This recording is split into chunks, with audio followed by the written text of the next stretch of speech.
Welcome to the Independent Roadmap, where we discuss all things independent insurance agencies.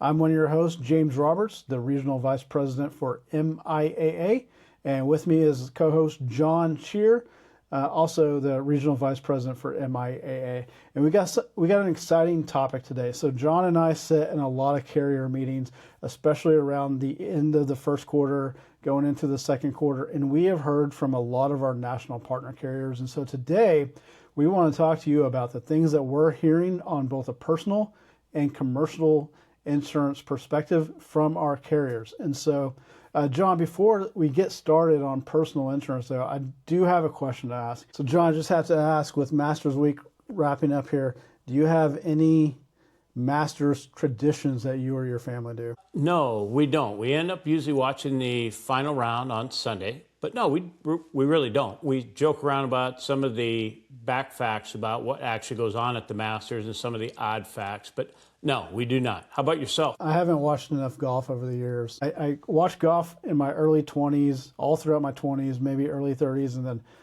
I haven't been as consistent, man. I feel really bad about it. But I noticed you're wearing red, which is Tiger's red for Sunday. So is that you leading up to Sunday here? No, I'm not that. I think right now McIlroy is probably going to be the favorite, and Scotty Scheffler, I wouldn't count him out because it appears that he is making a little bit of move today. I just looked at the scores earlier. Okay, we'll see if that prediction holds true.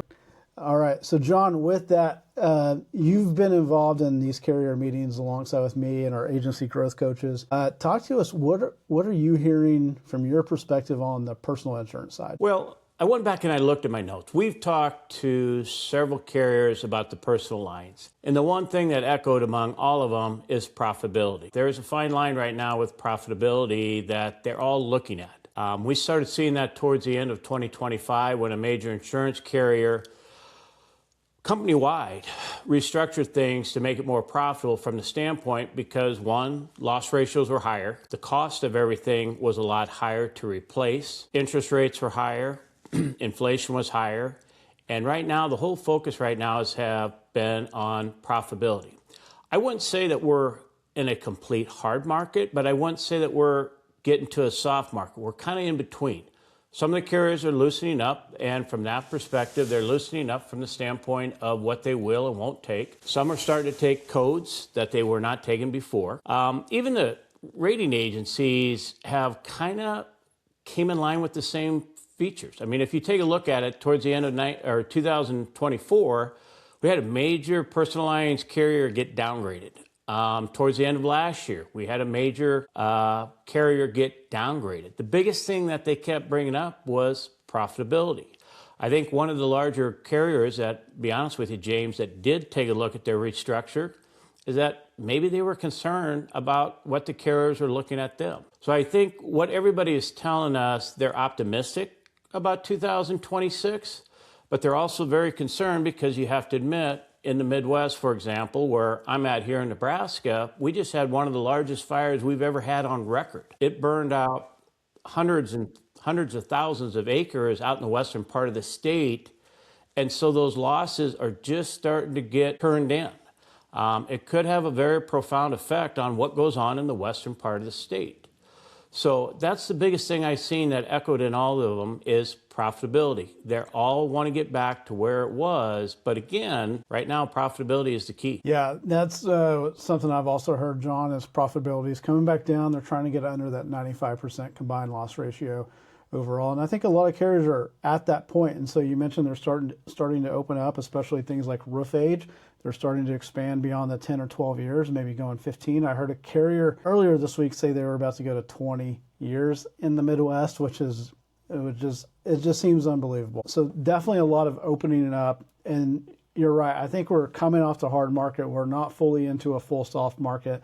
We're somewhere in between there. Things are looking better, and we're hearing positive news from our partner carriers. I know you focus more in on the commercial side. A couple of those I had to miss. Is that what you're hearing echoed on the commercial side of things? Yeah, John. So on the commercial side, we're certainly hearing a lot of the same things. The market on the commercial side is starting to soften a little bit. The habitational market starting to come back. Some of the carriers are reintroducing HAB products or expanding their HAB products and their underwriting guidelines for habitational. They're still not like wanting a bunch of HAB. And over the last, I would say 3 or 4 or 5 years, we've seen habitational LROs leave the standard carrier market and go out to the E&S market, and that's expanded the E&S wholesale market. We're starting to see some of those things come back, and I think that's a positive thing. But overall, we're seeing they're talking about profitability as well. Most of our carriers have been profitable. The profitable lines really is there's still a softening of the work comp space. Work comp is still extremely soft. Carriers are absolutely wanting workers' compensation. And then on the P&C side, on the property side, as I mentioned earlier, they're starting to expand appetite back out. I would say over the course of the next 6 to 12 months, start accepting more, but maybe not back to where they were pre-COVID, but certainly accepting more and more risk and maybe get away from like a 20-year or 30-year time frame on the build. And then from the casualty perspective, things are still really good with our carriers. And so we're hearing a lot of the same things here at MIAA. I know most of our stuff the carriers are mentioning. We're seeing a lot of new submissions. We're seeing a lot of new business premium written in the first quarter compared to the prior year. So we're really seeing that upward trend on the commercial side as well. Are you seeing any effect or any of them that when you were on those calls talk about how AM Best ratings are being affected or being looked at, or maybe outlook? No, John, I don't, nothing comes to mind with that specifically. I was just curious because they're seeing a little bit more on the personal lines. I just didn't know if any on those commercial calls that you had heard much. No, not a lot. I know, some of the carriers certainly are almost all of the commercial carriers are open for appointments. They're all starting to really expand. I think we're going to see Liberty Mutual take on the state auto product that they have. We're also seeing Safeco do a rebranding for Liberty Mutual this year. So we're seeing all those things happen.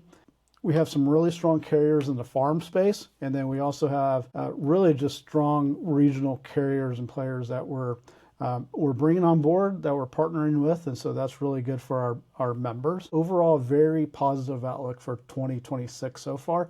I think the small hesitation, you mentioned that big fire out in western Nebraska. I think hail damage and tornadoes is something that as we start to go into the weather season, I think it's something that our carriers are mindful of, and hope like we had a really strong performance last year, and I think we're all hoping we have a similar performance this year. We're just starting to get into the peak of that questionable weather, if you may. So the next quarter should be pretty impressive.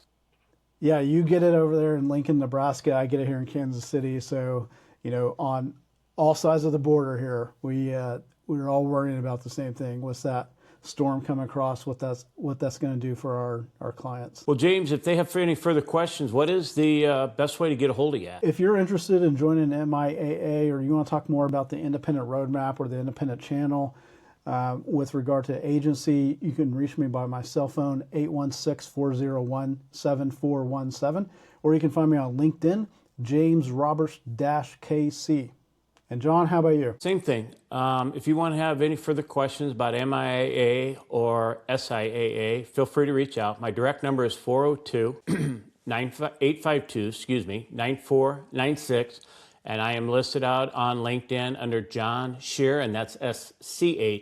Give us that phone number one more time. 402-852-84, or excuse me, must be a long week, James, sorry. 402-852-9496. Yeah, so we appreciate you listening. Look, we're going to start dropping regular episodes. They're starting to go out this next week, and we appreciate you listening. Again, we want to be all things independent roadmap. So while we're associated with MIAA, SIA, that's not the only thing we're going to focus on. We're going to focus on independent agencies and how we can help them grow. That's our number one goal, and hope you have a good rest of your week. We'll see you next time. Take care.